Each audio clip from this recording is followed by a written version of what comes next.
2024-25 অর্থবছরের জন্য 2,65,000 কোটি টাকা ব্যয় নির্ধারণ করে বার্ষিক উন্নয়ন কর্মসূচি অনুমোদন দিয়েছে জাতীয় অর্থনৈতিক পরিষদ।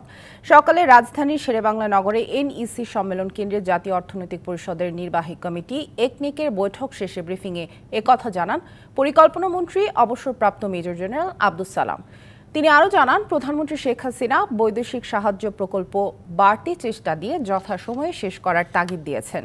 বৈদেশিক ঋণ ব্যবহার করে বাস্তবায়নাধীন প্রকল্পগুলোর 3 মাস অন্তর পরিবীক্ষণেরও নির্দেশ দেওয়া হয়েছে বলেও জানান পরিকল্পনা মন্ত্রী। প্রকল্পে বৈদেশিক ঋণের ব্যবহারের দক্ষতার ঘাটতি রয়েছে উল্লেখ করে তিনি জানান, এবার এডিপিতে রেকর্ড অঙ্কের বৈদেশিক ঋণ নেওয়া হচ্ছে। 1 লাখ কোটি টাকা আসছে বৈদেশিক ঋণ ও সহায়তা থেকে। এক উপজেলা এখানে একটা কলেজ হলো, ঠিক পাশে উপজেলা আরেকটা হয়ে গেল, তো এটা কোনো সমন্বয় থাকে না এবং একটা উপজেলা কিছুই পাচ্ছে না, একটা উপজেলা পাচ্ছে।